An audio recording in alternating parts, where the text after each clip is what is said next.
우리 앞뒤 좌우 모습 인사하겠습니다. 주님의 교회 잘 세우십시오.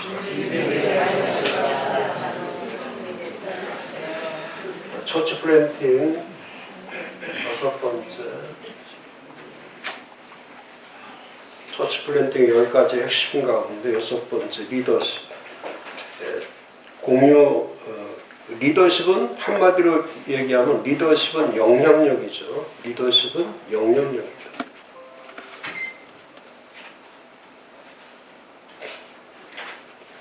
그 목사가 갖춰야 될 3가지가 있죠. 첫 번째가 품격, 품성, 인격, 캐릭터, 품격이 있어야죠. 그 다음에 두 번째가 리더십이죠. 교회를 세우고 사람들이 이끌어갈 수 있는 리더십이 있어죠. 그 다음에 세 번째가 탁월한 영성이죠. 영성. 그래서 이 3가지가 균형을 이루어야 돼요. 품격, 리더십, 영성. 이 3가지가 균형을 이루면 존경과 신뢰를 받게 되겠죠. 존경과 신뢰를 받게 되죠. 근데 이 셋 중에 하나라도 리스크가 생기고 부족하면 목회에 어려움을 겪을 수밖에 없죠. 그 중에서 이 리더십은 가장 교회를 이끌고 세우고 갈 수 있는 영향력을 얘기해요. 영향력. 그러니까 아주 좋은 에너지죠. 좋은 에너지가 있어요. 그러니까 경영을 하는 게 아니고 우리가 지금 계속 나누고 있지만 리더십은 사람들에게 관계를 형성하는 거죠. 관계를 형성하는.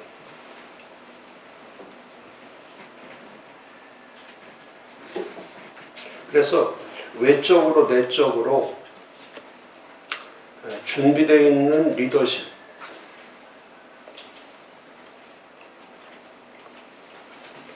편향적이면 안 되죠. 균형적이어야 돼요. 균형적이어야 돼요.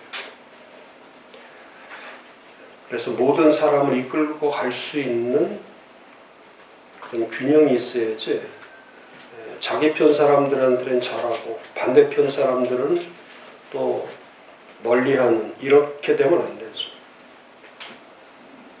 그래서 이념적이면 안 돼요.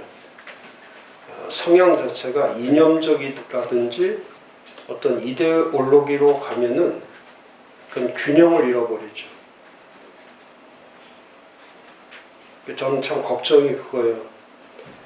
지금 젊은이들이 20, 30대 젊은이들이 이념적, 이데올로기적 사고로 되어 있기 때문에 그러니까 지금 20대는 거의 다 20대에서 무종교, 그 종교 자체를 갖지 않는 퍼센테이지가 80%가 넘죠. 그러니까 이념으로 가면 종교를 상실하죠. 그게 제일 무서운 거예요.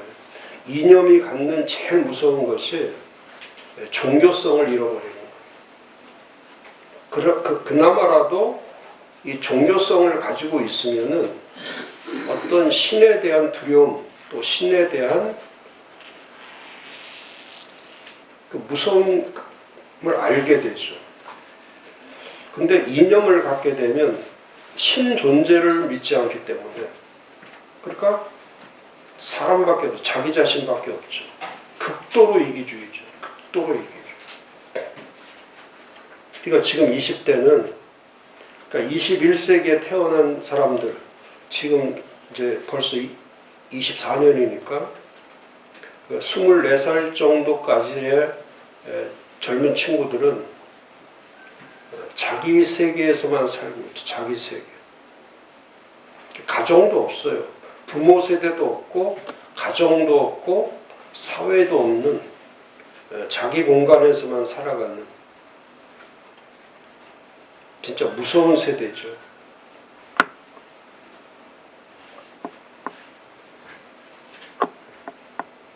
그러니까 지금 가정에서도 사회에서도 직장에서도 또 교회에서도 제일 어려운 그룹이 20대죠. 20대. 그리고 또 30대도 마찬가지고 20대, 30대가 가장 지금 이 세대별, 계층별 이게 전부 다 편향적이죠. 편향적. 그러니까 이념 세대는 균형이 없죠. 그러니까 결혼관도 편향적이죠. 직업관도 편향적이고 종교관도 편향적이고.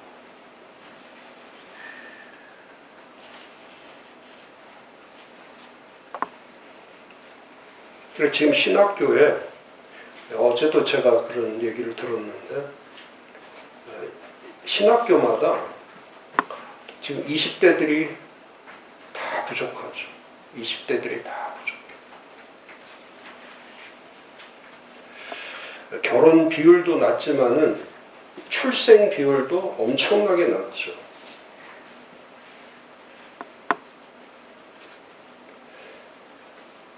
그러니까 30만 밑으로 떨어지면요. 1년에 30만 밑으로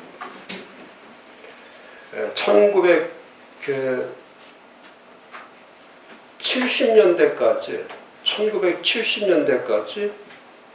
1년에 출생되는 아이가 130만 명이죠. 130만 명. 근데 지금은 이제 26, 7만으로 계속 떨어집니다.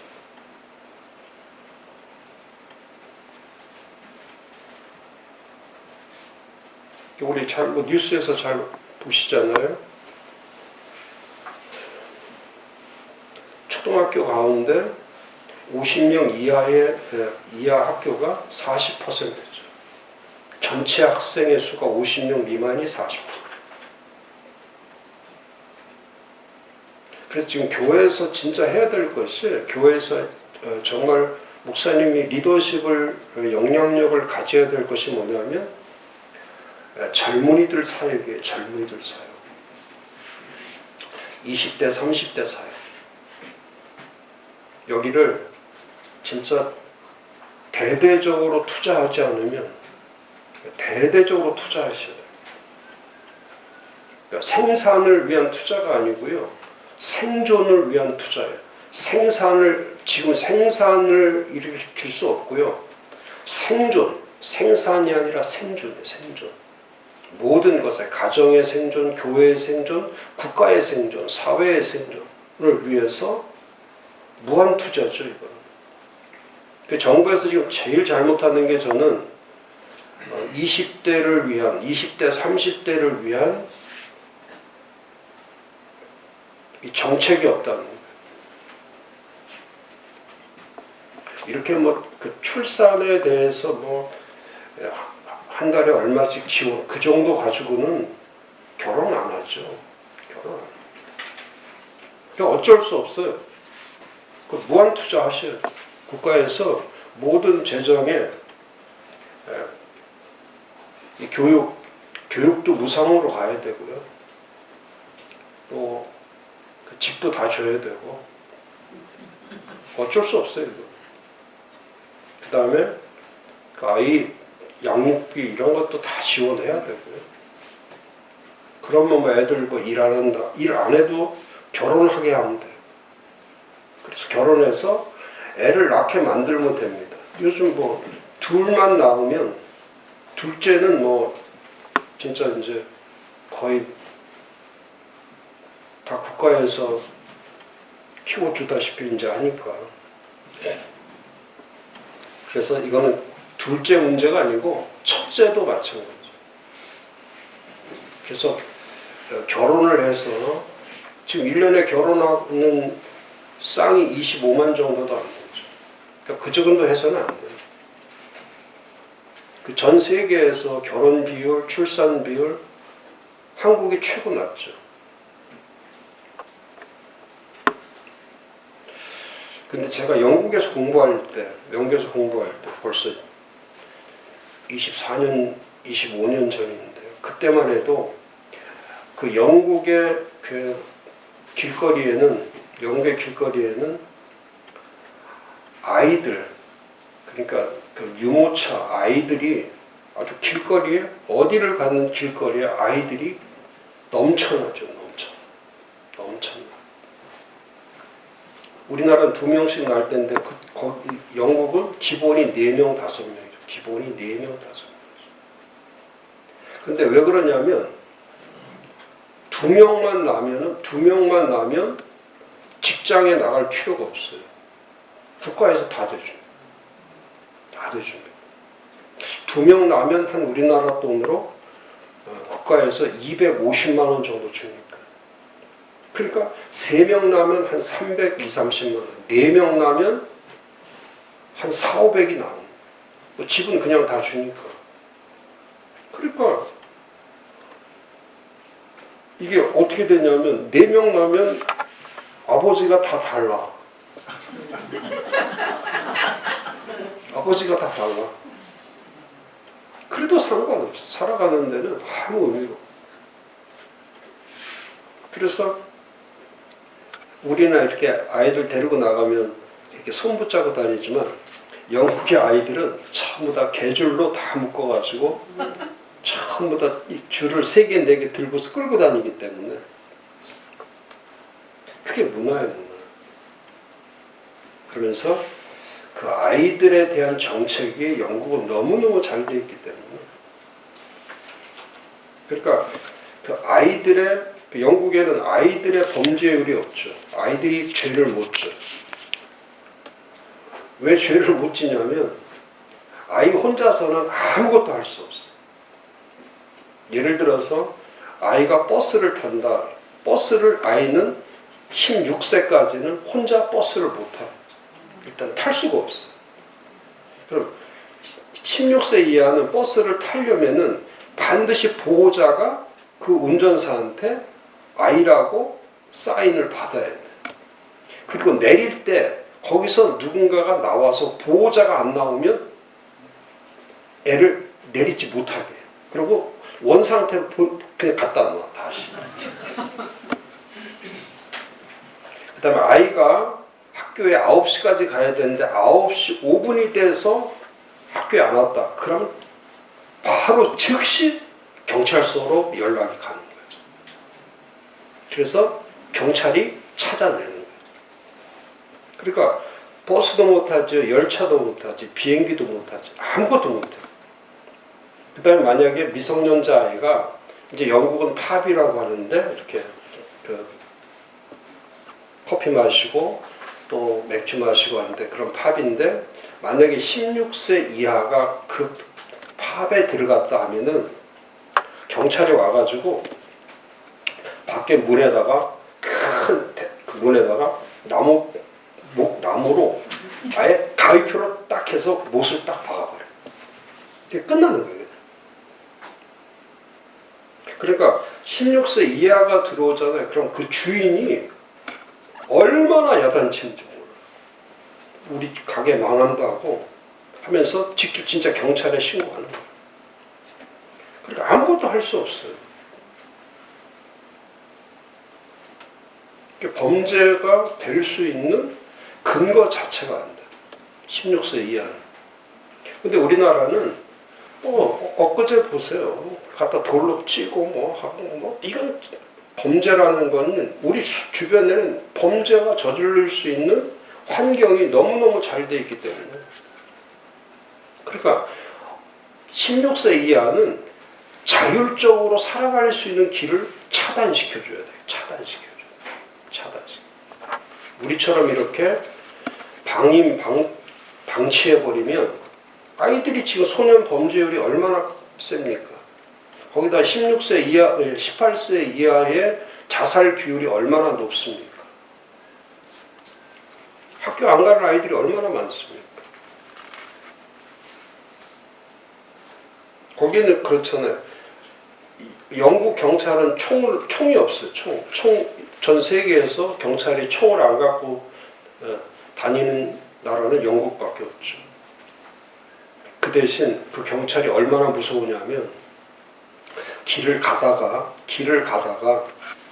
둘이 싸움을 하다가 경찰차가 온다 그러면 전혀 싸우는 표정을 하면 안 돼. 그리고 얼굴에다 화난 표정을 하면 안 됩니다. 경찰이 딱 왔을 때는 웃어야 돼. 어떤 경우라도 웃어야 돼. 왜냐하면 영국의 경찰은 딱 그 자리에서 제일 먼저 하는 게 뭐냐면 방망이를 가지고 때리는 걸 먼저 해요. 근데 때릴 때 혼자 때리는 게 아니에요. 영국 경찰 한 번 뜨면 4명, 5명이에요. 그러니까 한 대씩 맞아도 5대는 맞아요. 그러니까 영웅가 없어요. 엎드려 하면 그 자리에 딱 엎드려야 돼. 근데 우리는 경찰이고 소리 지르고 나요. 그러니까 이 전체 국민들이 살아갈 때 우리처럼 불안한 국민이 없죠. 사람 엘리베이터 탈 때 어떤 사람 하나 타면은 진짜 무섭죠. 무슨 짓이 일어날지 모르니까. 하여튼 제가 20대 이야기 해서 말씀드리는 건데 20대, 30대는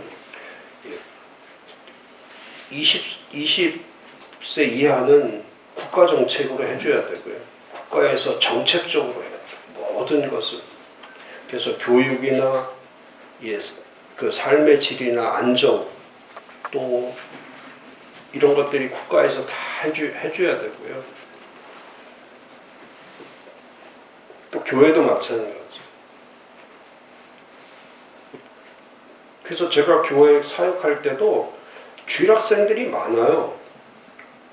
아이들이 많습니다. 예배 시간이 되면 아이들이 3분의 1은 돼요. 부모들이 같이 다 데리고 나오니까. 그리고 거기는 예배를 우리처럼 주일학교 따로 드리지 않으니까.